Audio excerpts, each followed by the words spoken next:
Hello, guys. It's great being together. I am sending all the best from London. British Museum is just behind the corner, and we are not going to debate this beautiful country of England. We will debate beautiful country of Deutschland, Germany, and Germany will have elections in a week.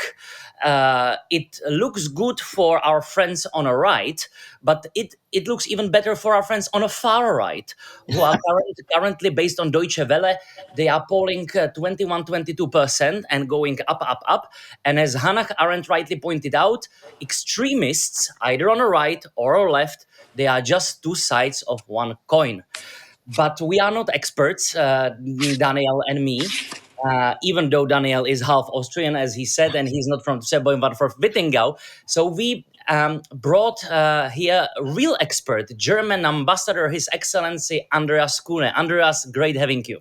Good morning. Thanks for having me, guys. And great to be talking to another half Austrian as well. Thank you very much. Austria is another peculiar country just after elections and in the middle of post-election fights. Let's see who will be real chancellor. Currently, Alexander Schallenberg is, with his almighty glory, playing both roles, chancellor and foreign affairs minister. But let's go to Germany. Andreas, Germany once was economic powerhouse of Europe, even for us. Czech Republic is sometimes being painted as another economic part of Germany. Unfortunately, Germany is now called in the Financial Times and Bloomberg as a sick man of Europe. It's being painted, it's all about economy and energy, but this time we won't be talking energy and economics. We will go deeper because this sickness is also social. There are deep cleavages inside German society. West Germans, post-DDR, mainstream extremists, locals, immigrants, conservatives, progressives. Green Deal and no Green Deal. Nuclear, no nuclear. What happened and how we get to this point where a big chunk of society will vote radically? Yeah, again, thanks very much for having me. I remember that I think it was in 2000 that The Economist had a great cover page with Germany being the sick man of Europe as well. So it seems that like every 20, 25 years, the Anglo-Saxon media discover that they have a favorite scapegoat, and that seems to be us. But I do agree that there are marked differences between what happened in the late 90s and early 2000s, what we're seeing right now. But still another preliminary remark. When I look at the media image of Germany and Czechia, I sometimes get the impression that Germany is much worse off than it was on May 9th, 1945. And I guess that the people who write these kind of articles, they've never lived in Germany. I mean, not just go on a vacation or on a trip or something, but really lived there, paid their taxes, went to the dentist, used public transport. Because sometimes, and I get that also in terms of interview questions, so you've completely lost control of whatever, I don't know, migration, this, that, and the next thing. And I'm like, when I go back home to close to Munich, I take the S-Bahn. It doesn't always work. It's not always on time. Yes, it's not like Japan or Switzerland anymore, but it's still working. It's a safe country. It's like the 20th safest country in the world. It's a wealthy country. We have a low unemployment rate. But yes, we do have, and I don't want to gloss that over, we do have a lot of issues. But, we had turbulent times, just like everybody else on the continent. I mean, we went through COVID. Then we had Russia's war of aggression against Ukraine, which tragically is still ongoing. We had the resulting inflation. We had high energy prices. And parts of the traditional business model of German companies just didn't work anymore. The cheap energy from Russia, big trade with China, that became a lot more difficult. The big energy from Russia, we managed to get independent of very, very quickly. But then, of course, on the other hand, you do have higher energy prices. And that in a world where other countries, especially those who produce their own energy, have a clear price advantage, obviously makes it very, very difficult. And this is why we're going through a difficult economic phase. And there are, I think, structural issues, and there are the external issues. But, this deep transformation that we're also going through, So we're going through a digital transformation, and we're going through a green transformation because we cannot push the pause button or the reverse button on climate change. It's ongoing and something needs to be done about it. Big question is how. We'll come to that later, I'm sure. So we have these transformations and the external shocks, and that leads to a sense of, say, insecurity in big parts of society. Now, as to these cleavages that you were mentioning, and that what we're seeing is going deeper than it went in former times. I think I agree to that. But this is not a German phenomenon. You see that everywhere in the world. I mean, look at the US, look at Israel, look at practically every European country. I mean, you can look at almost every country that is called the West nowadays. Look at South Korea. All these countries, you have these divisions within society. Conservatives, liberals, progressives, whatever you might call them, that's normal. I don't worry about that. I mean, it would be terrible if we all were conservatives or progressives or whatever. That's normal. But the point is that these divisions have multiplied. I don't really see, and there are some of the leading sociologists in Germany say that we don't have polarization as such between two blocks, but you have like 4 or 5 deep divisions. Is us versus them. That's kind of in and out migration thing.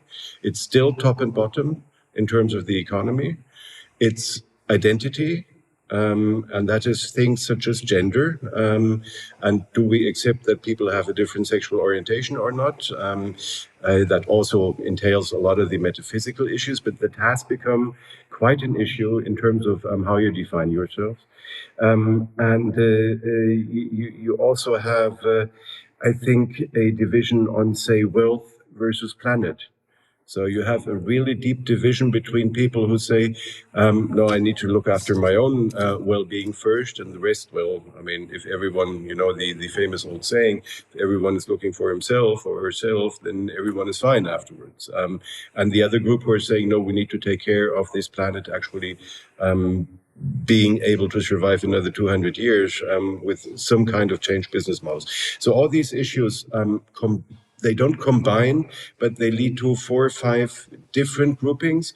And these groupings are not identical. It's not that people who are, say, anti-migration are automatically doing something about climate change, and so on and so on. And this leads to a, say, more fragmented society.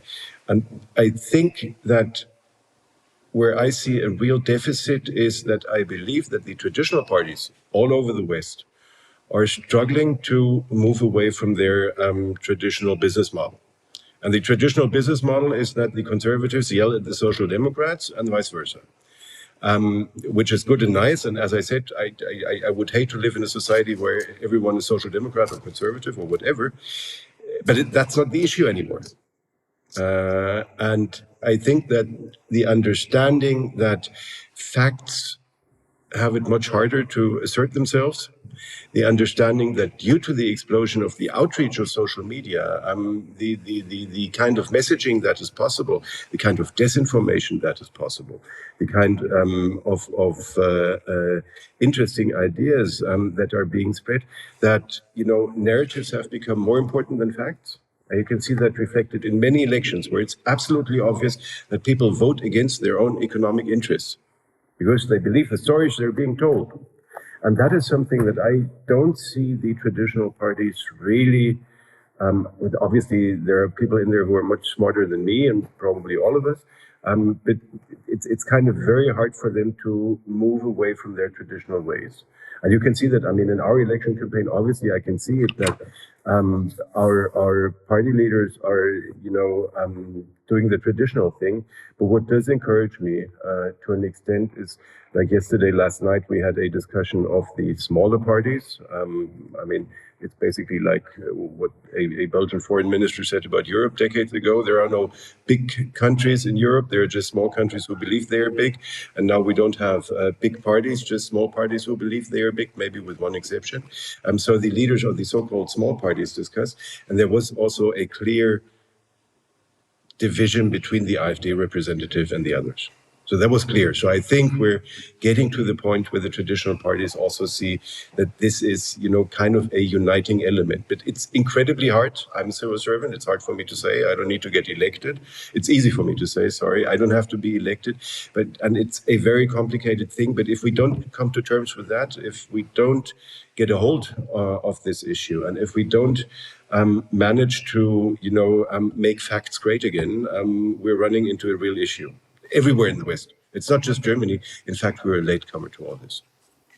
Well, when you just mentioned the dynamics of the German society and German political scene, you've been living now here in the Czech Republic for about 4 years, is it right? Yeah, 3.5, yeah. Okay, so you probably know a lot about the mood in the Czech society, how Czechs see the current situation in our country. So, and of course, it's our hobby, as Czechs, to be unsatisfied, whatever happens. We are always discontent with anything. Okay, so when we take this fact into the consideration, do you see any parallels between the mood in the Czech and German society, something which is common to both of us? Well, finding a German who is really satisfied in content is not much easier than finding a Czech who is both of these things. So there, we're Central Europeans, you can tell.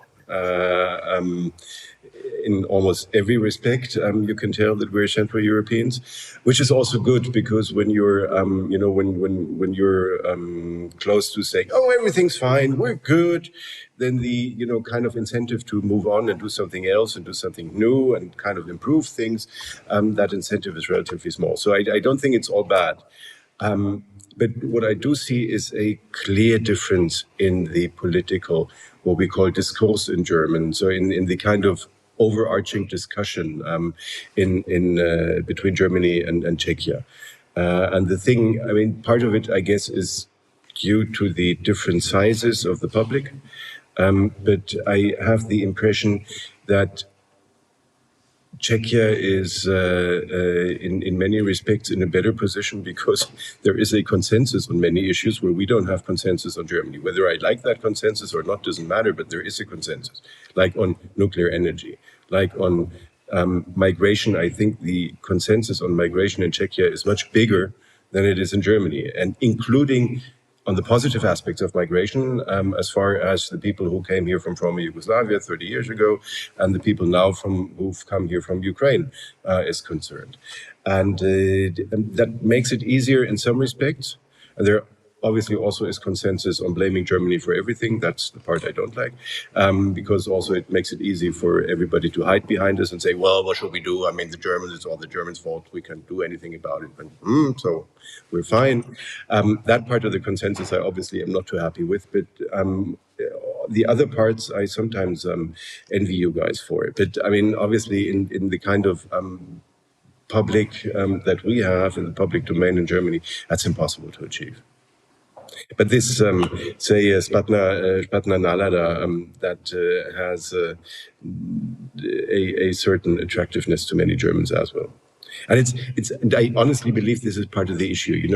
When you look at, say, Israel from the outside these days, you'd say deep divisions, a country with enormous problems. And then you talk to liberal Israelis. I just met one of them yesterday, and they're like, we have this rally around the flag thing now. We're really having, for the first time in years now, with the liberation of some of the hostages, we have the impression that things are actually moving forward. And it's good to be an Israeli. And that guy hates the government, and he'd been going out to protest everything. But it's good to be an Israeli, and they have this common feeling that, things are moving forward. And that's something that's really badly lacking in our countries, but I think in most parts of Europe, actually. When we debate Špatná nálada, as you beautifully said in Czech, so Špatná nálada is especially in former DDR in the east. This is where we see AfD skyrocketing. It's sort of, I would say, I like historical maps connected to current electoral successes, and we see throughout Europe Flamand, Wallonie, Catalonia, Spain, east, west in Germany, north, south, Italy. So there is something deeper probably, and let's debate it in East Germany. But my question is about AfD. It's about migration, which is big elephant in the room, addressed openly by many now, or by everyone in Germany, including CDU-CSU, which is about to win, currently polling 31-32%. And CDU is very different CDU now from CDU 10 years ago. There is no Wir schaffen das, there is no Madame Merkel. Actually, Madame Merkel's attacking possible future chancellor Friedrich Merz over migration. So basically, I have, and you can answer my questions from different angles as you like. But basically, this big migration topic is about addressing public concerns versus legitimizing far right narratives. It's about Schengen and closed borders.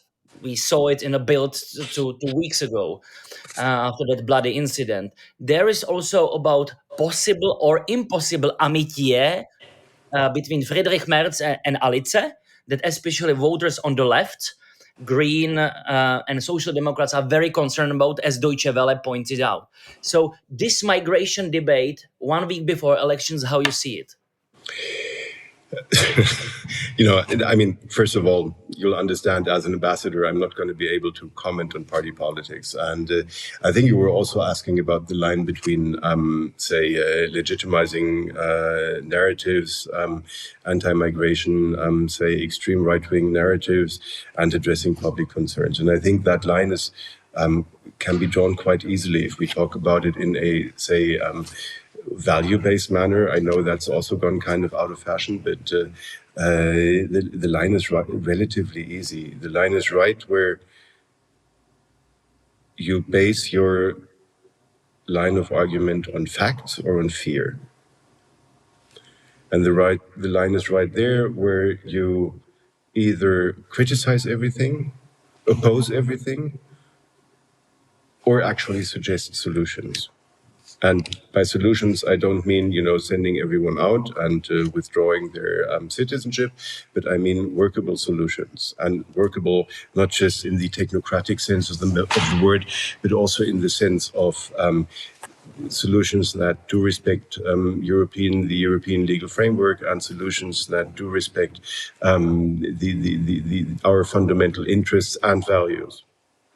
And the thing about the migration debate is, again, I think one of the issues is that the traditional parties have found it hard to find a way, and still are finding it hard to find a way with that phenomenon of facts not being important anymore, or not as important as they should be for us old Enlightenment guys, but that they've kind of really lost their relevance in the public discussion. And that is one of the issues. And then, we had these heinous, terrible attacks. And I mean, all of them were absolutely unforgivable crimes. What happened in Aschaffenburg, when a child was killed by a madman, and the child was a migrant itself, by the way. I mean, it was of Moroccan descent. It's absolutely clear that these crimes need to be punished by the full strength of the law.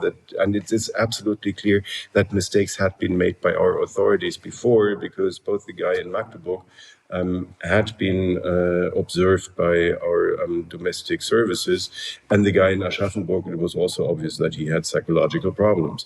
So there had been mistakes made, and it is clear that parties such as the AfD try to capitalize on that. I mean, that's what they feed on. The problem for me is that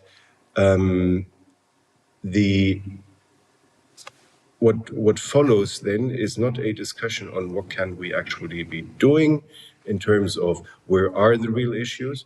And it's obvious that our communities, our municipalities are overburdened, because we had that double whammy. We had the influx of people from Afghanistan, from Syria, plus then on top, more than 1 million people from Ukraine.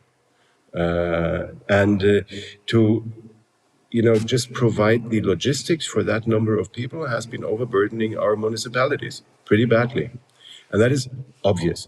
And you have lots of mayors who were, like in 2015, all on the Wir schaffen das And they did. Sie haben es geschafft. They did manage until 2022, 2023, when there were just too many people coming. So it's obvious that something needs to be done. But how do I tackle that? Do I tackle that by saying, "Oh, all the foreigners need to be going, and they're criminals," or do I tackle that by saying, "Hey, let's look at the facts. What is the crime rate among foreigners? How many people can our structures actually work with? Because if we don't do integration well, then we're creating enormous problems for the future. And if we cannot do integration without having the personnel and the infrastructure on our side, so there's a clear natural limit. But don't ask me to quantify it, because I don't think it's a viable option to say we can accommodate like 100,000 people a year. I don't think that works. What do we do with the 100,000 and first person who comes? So that won't work unless Czechia takes him or her, which I don't see coming either. So it's clear that something needs to be done, but then we need to differentiate between the people who we want to move to Germany and the people who we don't want to move to Germany, and the people who are, for good reasons asking for asylum in Germany. And given our historical experience, the right to asylum is kind of sacred. And we're still grateful to the First Republic, here the First Czechoslovak Republic, for taking in all the people who were fleeing the Nazis in 1933.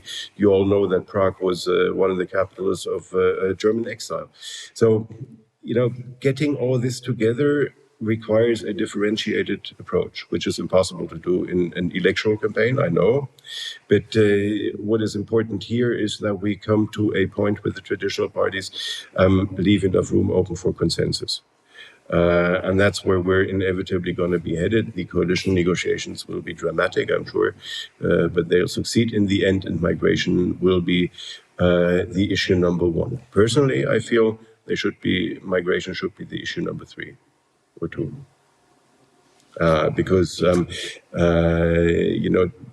getting our economy back on its feet, having a clear discussion, and that's part of that, on the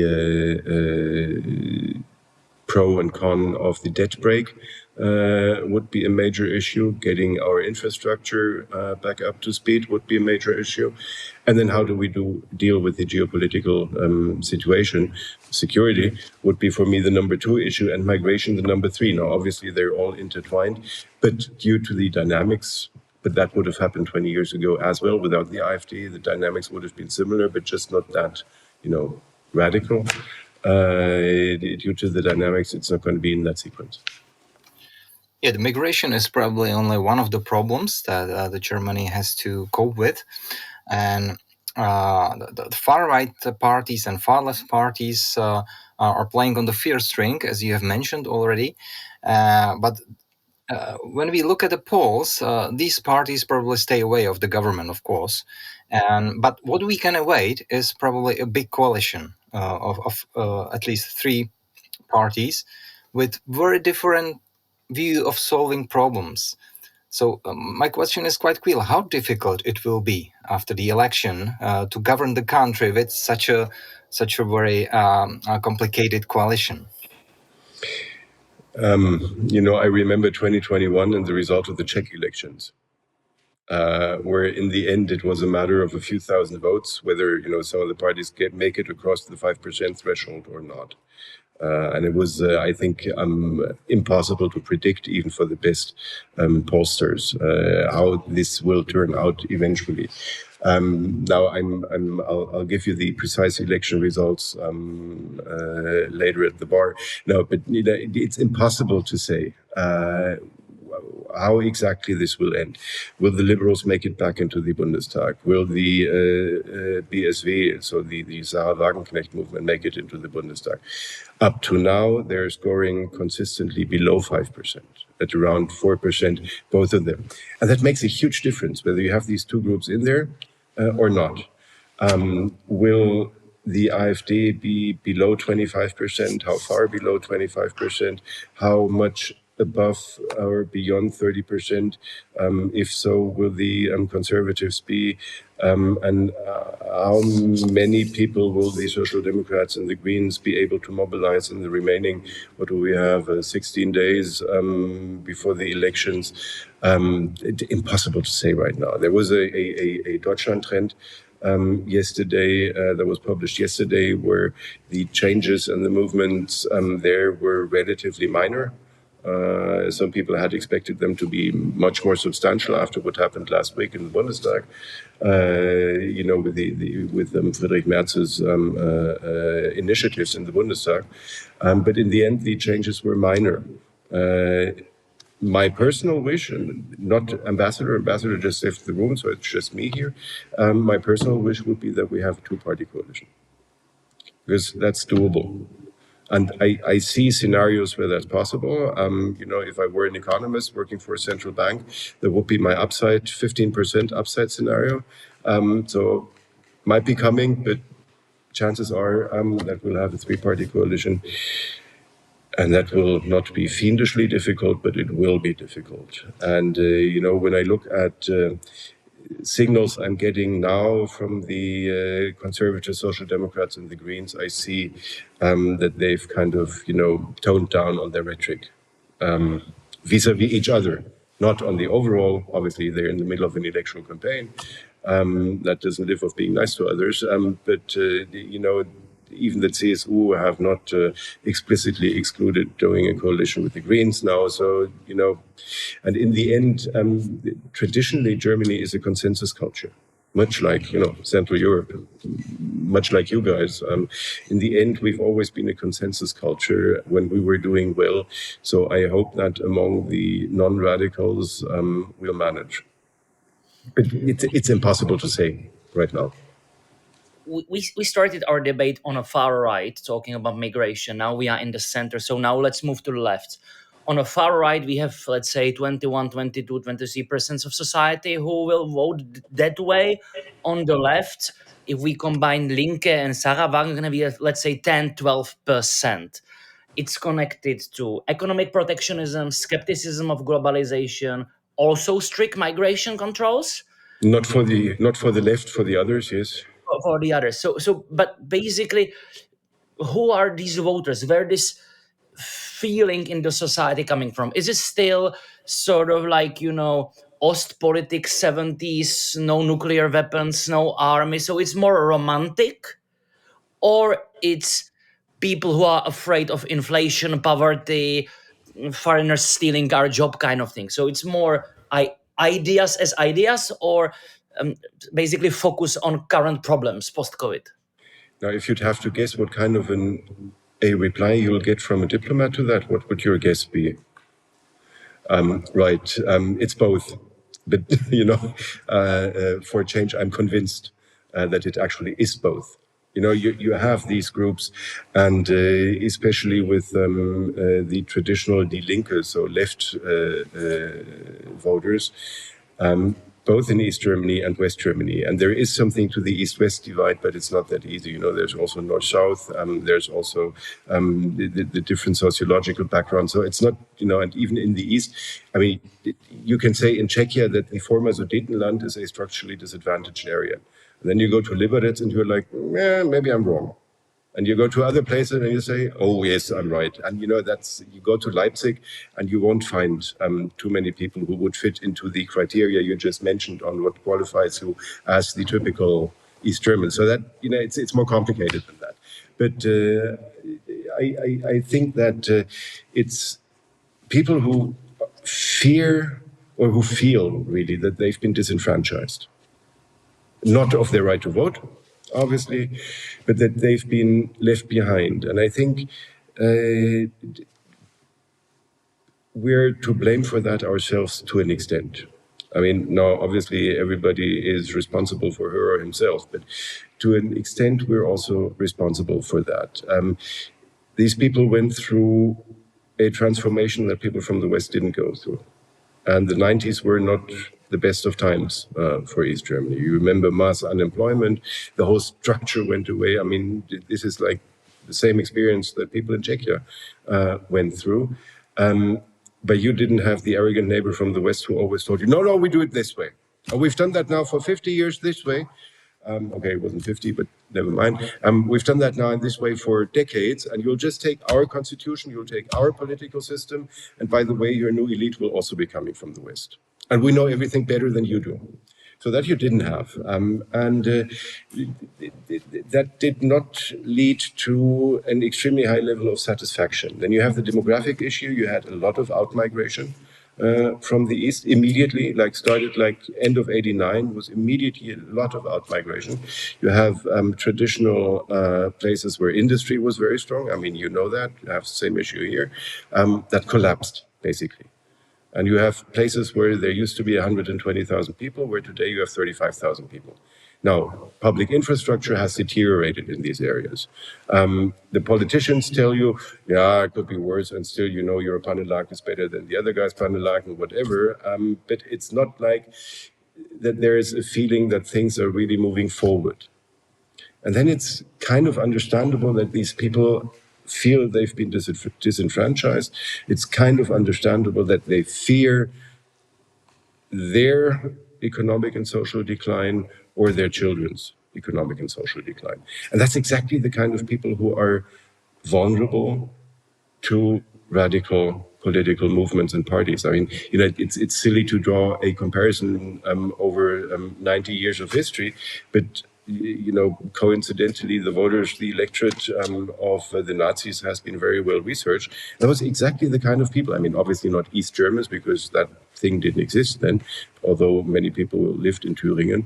But it was exactly the kind of people. It was the lower middle class. They were relatively well off, They were not like the poor and the downtrodden, but they were those who were afraid of being the poor and the downtrodden, like 2 years down the line.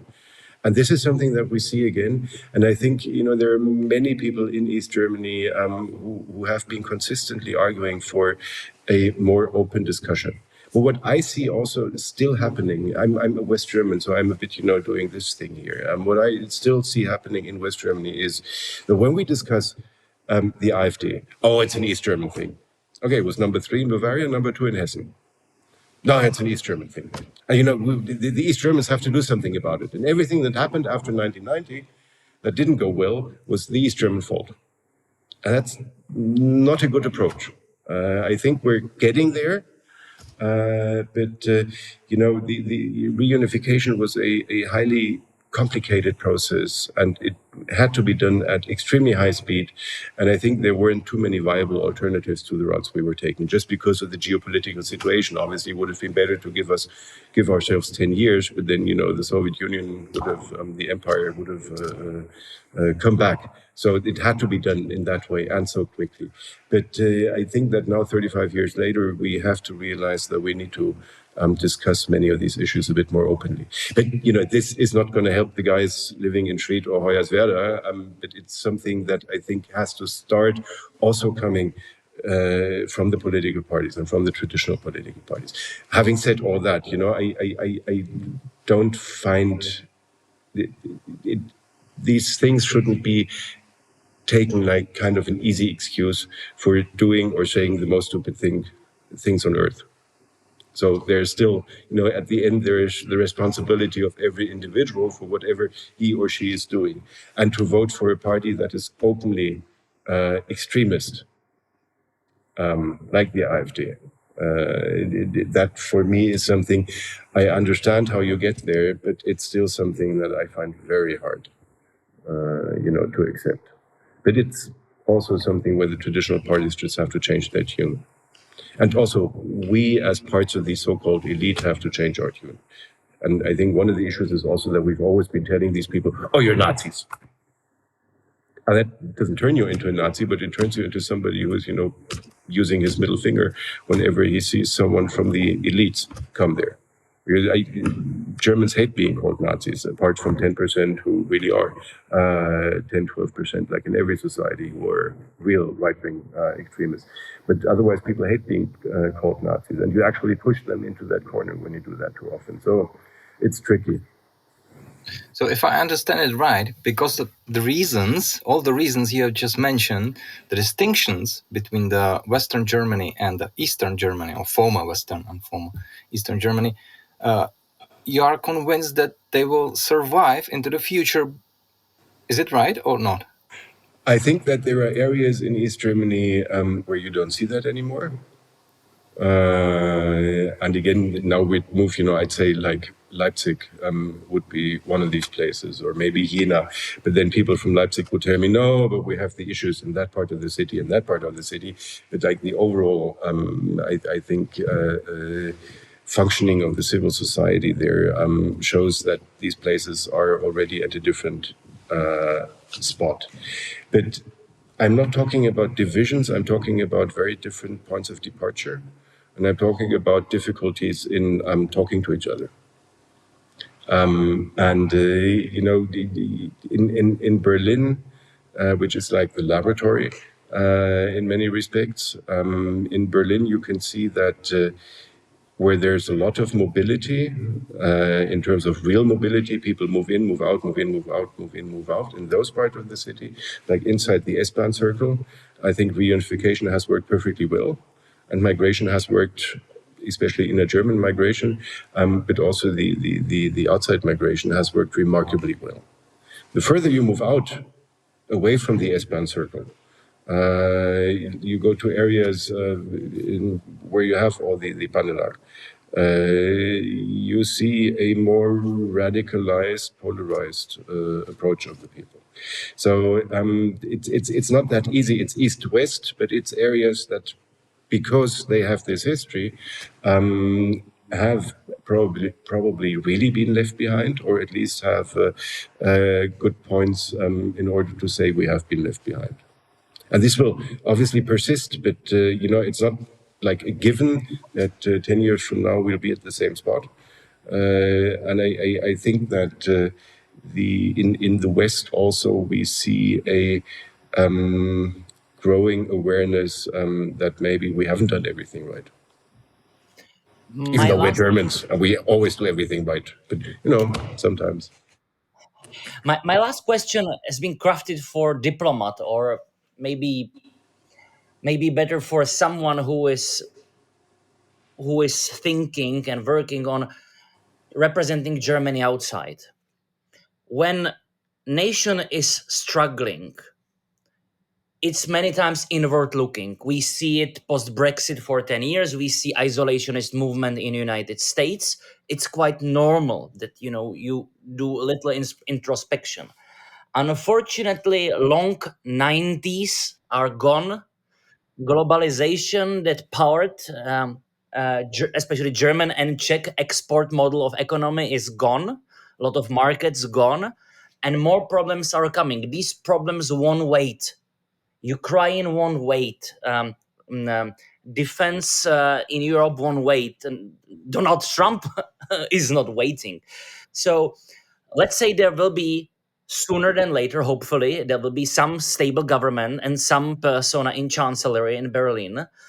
So what you as a diplomat expect, whether Germany is willing as a nation and elites come back somehow as a leader or co-leader of Europe?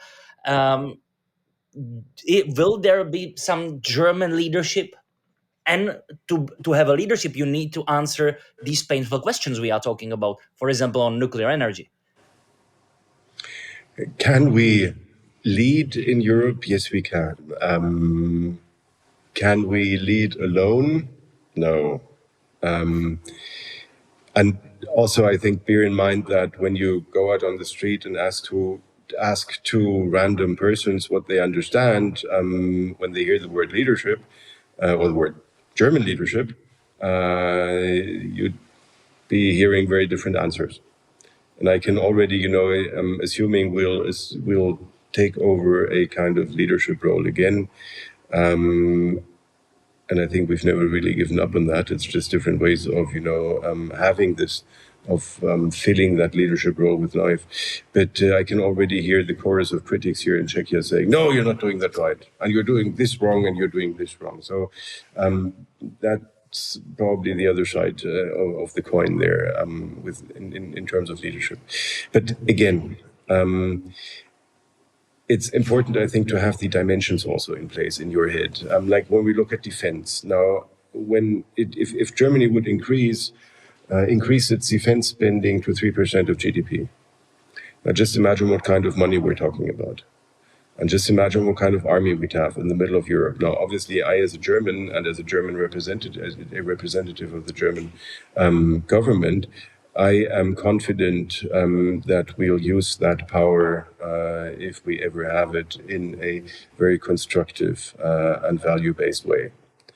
But, assuming that role would require enormous confidence building all round. And not everybody is as enlightened as Radek Sikorski, who already, was asking us to finally take a leadership position, and that he did, 20 years ago or so. Not everybody is as enlightened in our neighborhood. So, if you have say we're getting back on our feet economically and at least come back to a situation such as, say, in 2014 economically, and we have the defense spending, and we go to Brussels together with our French and Polish and maybe some other friends and say, this is really how we think things should be going. You know how complicated Europe is. And it's good if you act in unison with others. You can be the one without whom nothing works. So being indispensable is okay, but being overly assertive is always dangerous. Also because of the effects that has on people's psyche, as we can observe these days in other parts of the world. And that was Andreas Kunne, German ambassador to Czech Republic, talking about deeper things happening now, Germany, 1 week before elections. Thanks for having you, Andreas. Thanks a lot. Really enjoyed that. Cheers to London and to Wittingau. Thank you very much. Thanks for joining us.